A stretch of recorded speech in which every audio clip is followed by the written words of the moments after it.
Welcome, ladies and gentlemen, to the MEFCC number 5. As you know, we like to bring you the biggest stars around, and we've got a treat for you now, because we've got a guy who's in a small little trilogy of films that you might have heard of. Have you heard of Back to the Future? Back to the Future, yeah, we have the one, the only, Doc Emmet Brown. Please welcome to the stage, Mr. Christopher Lloyd!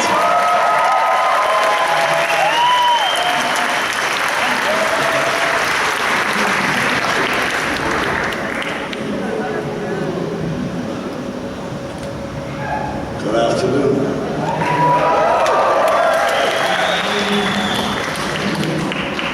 Christopher, thank you so much for coming to Dubai. Is it your first trip here? I'm delighted to be here. Have you been here before, this area? This is the first time. First time? Yeah. Well, this is the first time you've been to the Middle East, so you don't have to watch out for the Libyans. I don't know. Don't want to get into that. Now, you've had a long, distinguished career, and the first thing maybe I look older than I am, the first thing I remember seeing you in was One Flew Over the Cuckoo's Nest. That's right. My first film. Really? That's your first film? Yeah, First film. And to tie that in with Comic-Con, you were acting with Jack Nicholson, who was the Joker in one of the Batman films, Danny DeVito, who was the Penguin in one of the Batman films, and it was produced by Michael Douglas. That's correct. Hank Pym in the Ant-Man series. So there's a link. So how did you get into acting, and how did you get cast in that film with that kind of cast, you know, with Jack Nicholson? Yeah, I did a lot of theater work before Cuckoo's Nest, my first film. I don't know, I'd sort of given up the idea that I was ever going to make any films, because all the interviews and auditions I went to, nobody seemed to be very impressed with whatever I seemed to offer. And then Cuckoo's Nest came along, and they wanted somebody who was a little bit flaky, a little bit weird, a little bit crazy, and that's what happened. So from One Flew Over the Cuckoo's Nest, what came next? Obviously Taxi, the TV show Taxi, again with Danny DeVito. Yeah, I don't know if whether Danny had anything to do with my being cast. He was already in it. I came in after the show had been running for about a year and a half. And I never wanted to do sitcoms. I was from the theater in New York, and sitcoms was sort of not looked at as the way to go for an artist or a true actor. But I attended some rehearsals of Taxi and saw the company, an amazing group of actors, and the writing was excellent, and I thought, I'm in heaven, you know, this is fabulous. You know, so I was very excited to, you know, play the role of Reverend Jim. It turned out very well. Definitely did. What inspired you to take up acting in the first place? I'm not sure. It sort of happened without my thinking about it, because I knew when I was 13 or 14 years old, I knew that's what I wanted to do. I didn't know why or how I arrived at that, but I had a sense that I could communicate. When I got parts to act, I felt I could communicate with an audience in a way I didn't seem able to in real life. That was a good feeling, and I just decided this is what I want to be. I want to be able to communicate through the roles I played, through the acting. I just stuck with it. Well, we're very glad you did, because, of course, in 1984-85, Robert Zemeckis, Steven Spielberg, you're cast as Doc Brown. That's right. In Back to the Future. Now, last year we spoke to Bill Shatner here, and he mentioned that it actually took him a long time to be comfortable with the fact that people were talking to him as Captain Kirk, and they recognised him for Captain Kirk, that one role, when he'd done so many other things. Now, obviously, a lot of people will think of you as Doc Brown. Yes, yeah. And how do you react? Are you fully comfortable with that? Absolutely, absolutely. I love the role. It was great being part of a project which has such an impact on people in so many ways, and in a positive way. I have, somebody out the street calls, "Hey, Doc!" Why not? So, what would be, if it's a Saturday afternoon, you're at home, what would be your go-to couch movie? The movie you can watch again and again, your favourite comfort movie? Streetcar Named Desire.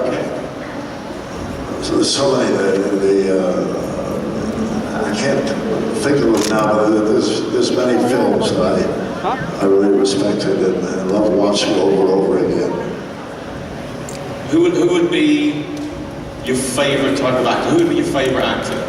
Well, Jack Nicholson was up there, and Marlon Brando. Marlon Brando was a huge effect and influence during the 60s.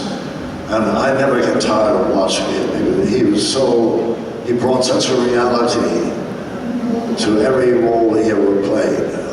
I've never seen him do something where I thought, oh, he missed the mark, or he didn't live up to my expectations. He was an extraordinary actor. Laurence Olivier, Charlie Chaplin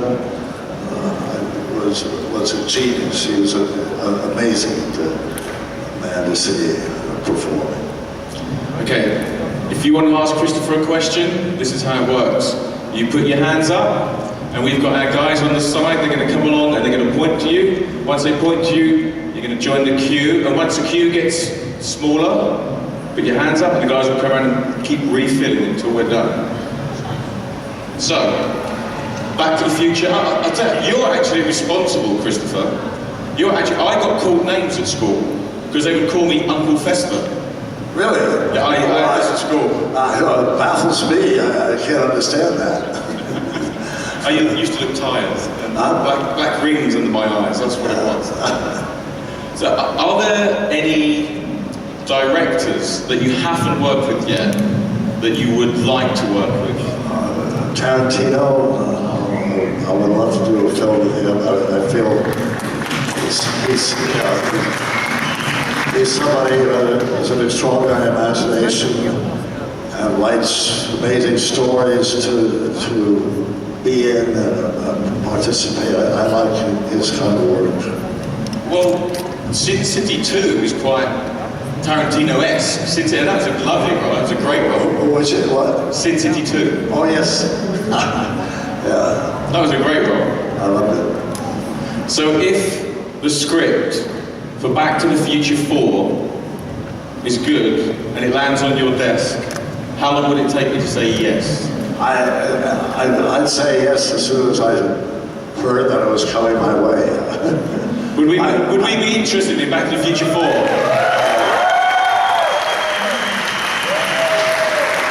I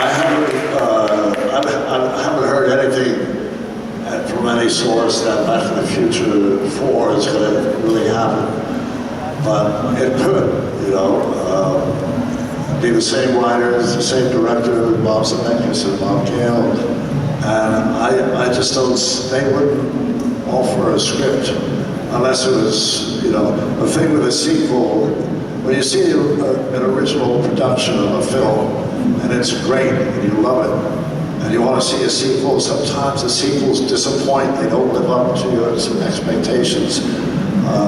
So they'd have to come up with something really original and successful. Do you think the original trilogy stands up so well because 2 and 3 were filmed at the same time and you had that continuity together?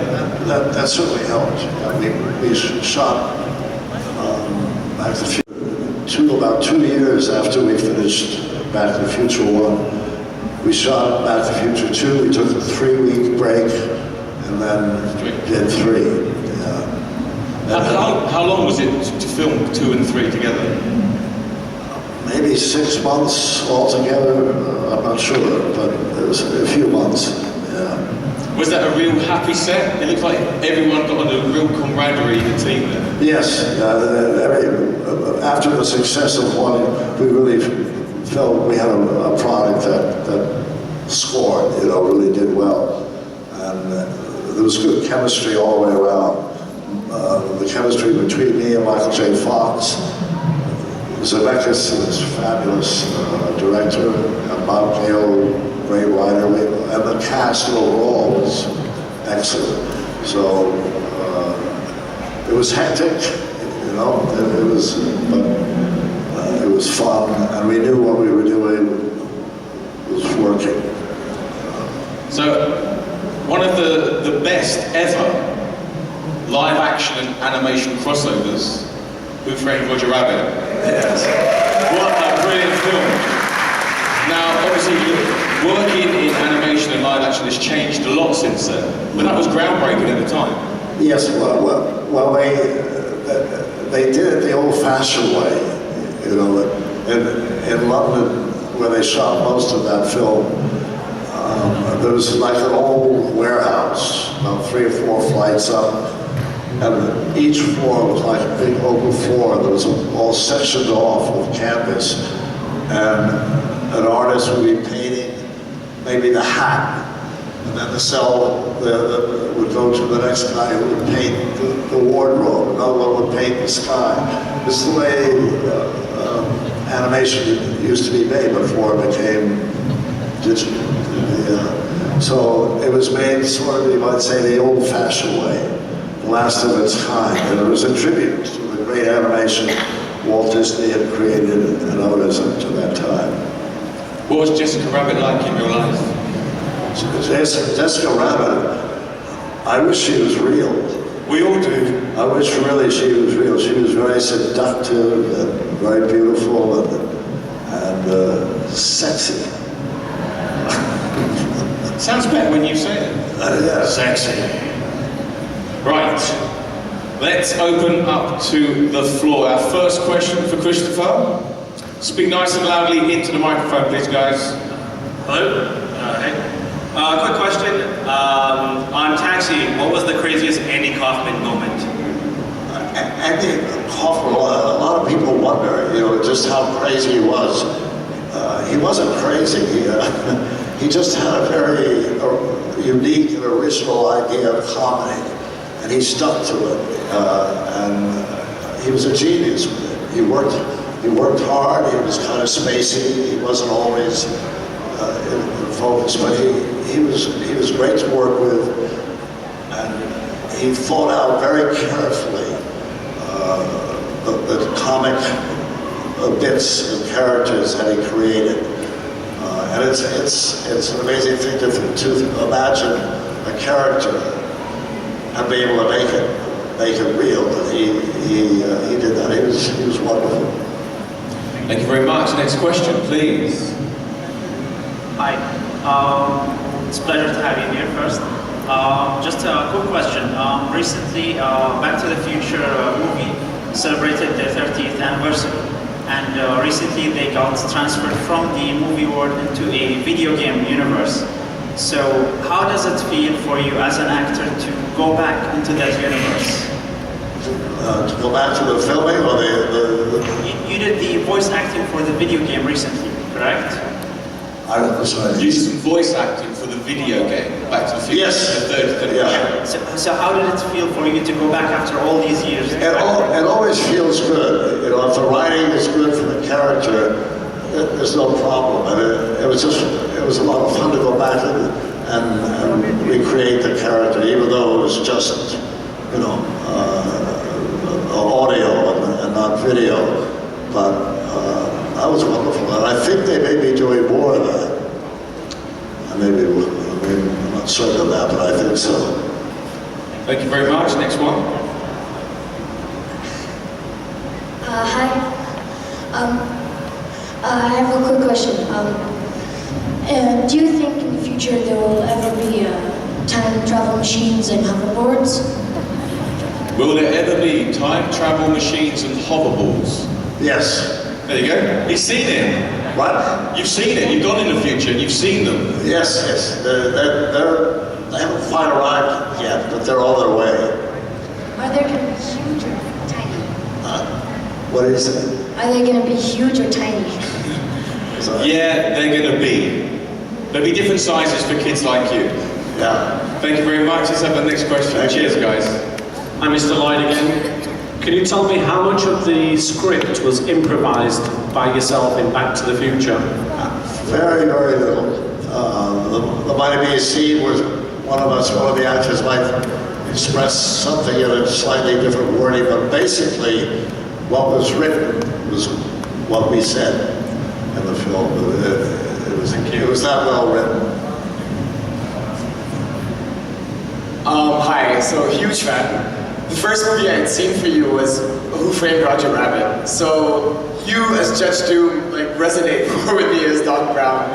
So I think my question is, you had done Back to the Future first at 85, and then you did Who Framed Roger Rabbit. So how does it feel to be like a much-loved symbol for children who are watching the movie, and then be like this villain that people would fall asleep and have nightmares about?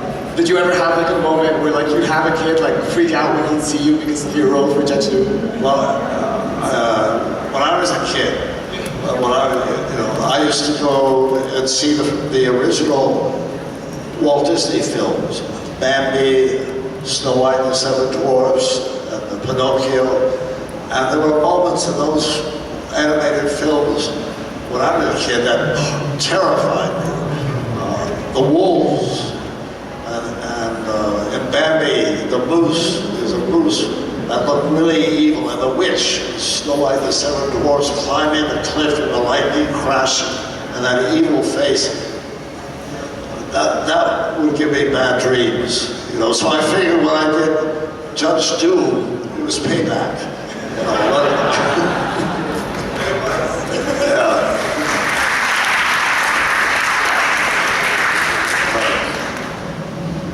First of all, love your work inside all the different series and movies. You're a man of many talents. And I just want to ask, were there any specific snacks you would chew on while working? Was there any specific snacks you would chew on while working? Chew on while I was working? Yeah, in between takes. What snack food would you have in between takes? Well, I hit craft services a lot. Just about chocolates, it's like that's what I'm doing here. Reese's peanut butter bars. I would eat a lot and drink a lot of coffee. There we go, lots of stuff. Hold up. Thank you. Hi, Mr. Lloyd. I have two questions only. While working with the cast of both Addams Family and the Back to the Future, what was your most memorable moments in both those movies? The most memorable moments in the Addams Family series and Back to the Future. What stands out for you? In Back to the Future? I remember Back to the Future, I'm on horseback, I'm riding and I'm chasing a train, and I was supposed to get close enough to the train so that I could pull myself off the train. But they didn't want me to do that. They wanted a stuntman to do that part. They would intercut.